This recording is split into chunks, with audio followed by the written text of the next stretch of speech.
Divine wisdom has this eternal perspective. It looks way beyond. We have a tendency, where do we live? We live in our moments. We live in today. That's why sometimes we get depressed and we get overwrought with things we have to get done or things that are going on in our lives. And we have to realize that that's human wisdom because it thinks about the moment. But God doesn't think in the moment. He thinks in eternity. He sees what happens and he makes things go the way they need to go. He gives us free will, and yes, we screw it up all the time. But understand that God thinks eternally, while we have a tendency, we're here on the earth right now, most of us, and so we think in the present.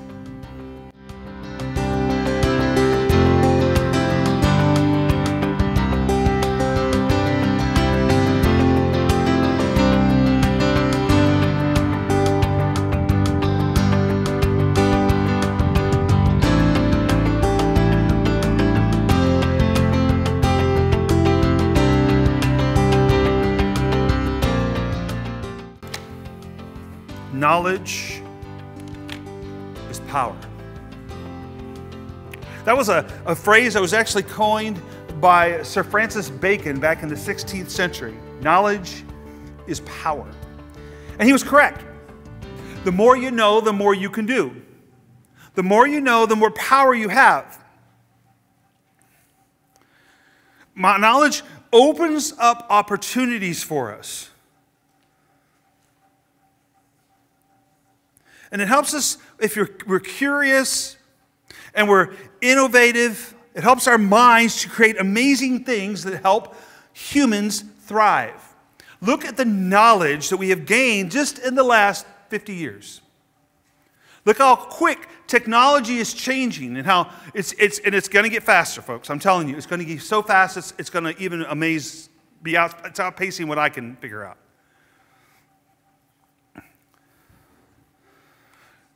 We're in the book of Corinthians, and the ancient Corinthians put a lot of value into knowledge. The Greeks put a lot of value into knowledge.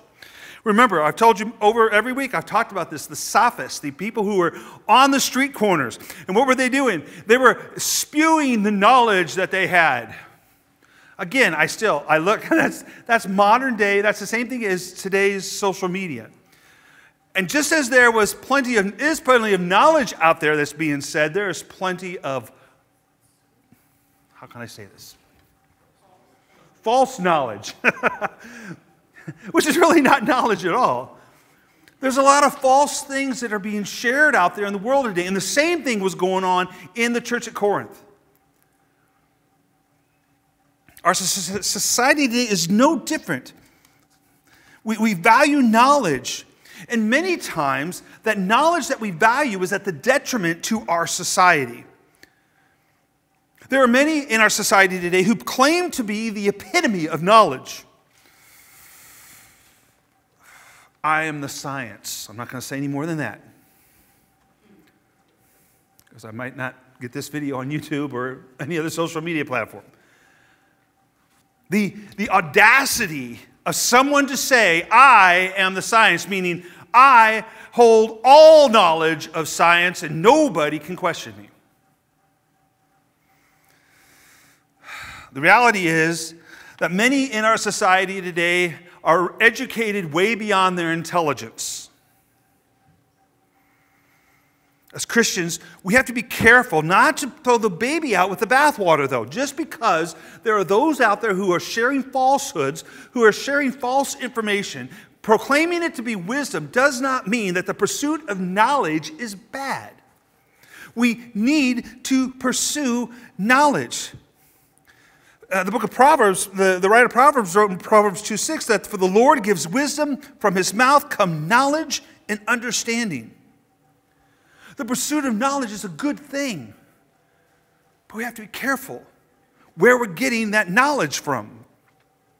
Because see, we have to be sure to understand that Christianity and intellectualism, meaning the pursuit of knowledge and the attaining of knowledge, can coexist.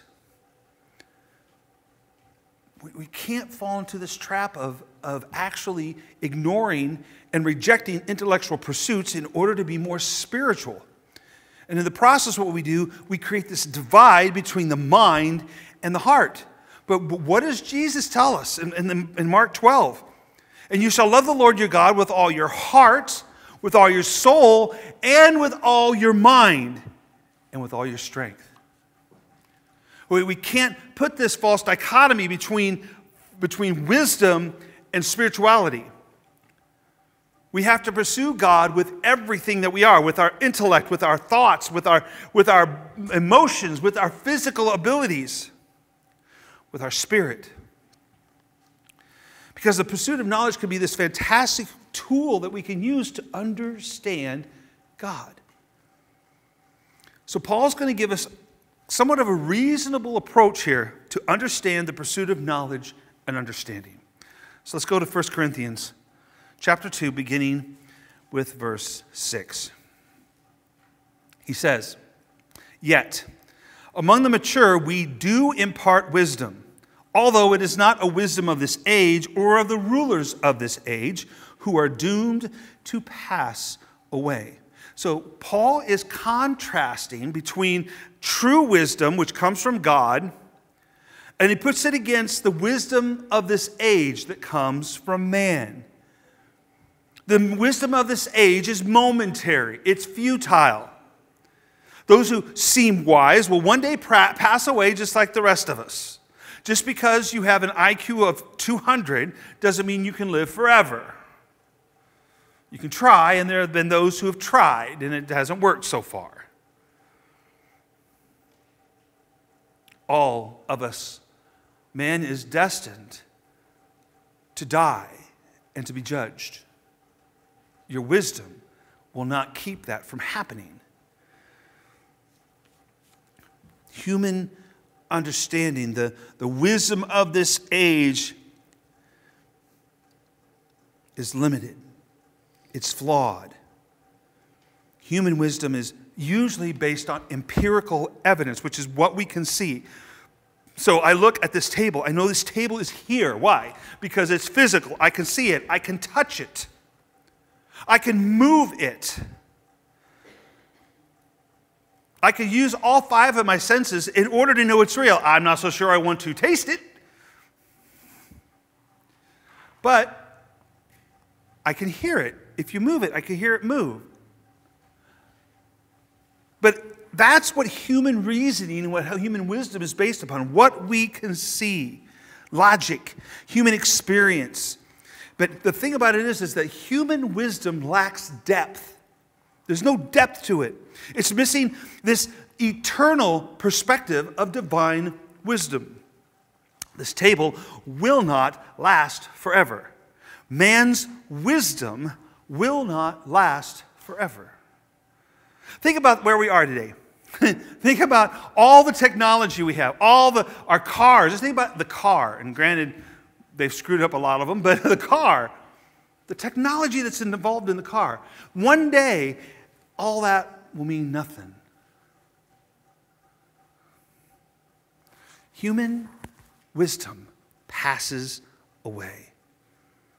It cannot address the deeper spiritual and existential questions of life. Yes, we take communion on this table. We've impugned upon it some kind of spiritual idea.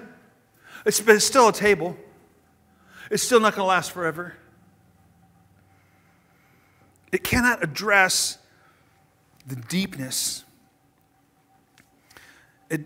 Human wisdom of our world denies the supernatural. Now, and I'm going to talk about this in a few minutes, but I mean, they talk about ghosts, but they deny the existence of the supernatural, or at least, very least, they ignore it to their detriment. Or they come up with some explanation for the supernatural while ignoring what God has said about it. By the way, there are no ghosts. If you see a ghost, it's a demon. It's either a demon or it's one of the watchers. It's one of the sons of God, fallen sons of God that are here. It's not a ghost because man is destined to die and be judged. Jesus tells the story of the wise man, the rich man and Lazarus. They're both in Sheol, the place of the dead. They're not coming back. And when Lazarus tries to convince them to send back, or the rich man tries to convince them to send back Lazarus, they're like, no, it doesn't happen. There are some strange things going on in this world, believe me. But worldly wisdom denies what God says about the supernatural. Paul explains this to us, though. He tells us there's a battle going on. We are in the midst of a battle between us and the members of the spiritual world. He tells us this in Ephesians 6:12, for we do not wrestle against flesh and blood. All the issues we have in our world, all of the problems we have amongst each other, usually is not because that's that person, it's because there's some influence going on. And I'm not saying they're demon-possessed. What I'm saying is, because Christians cannot be demon-possessed. We have the Holy Spirit in us. But what I am saying is, we can be influenced. And we allow ourselves to be influenced. But he says we do not wrestle against flesh and blood, but against the rulers, against the authorities, and he's not talking about human rulers, and against the cosmic powers over this present darkness, against the spiritual forces of evil in the heavenly places. You and I are at war with the spirit realm.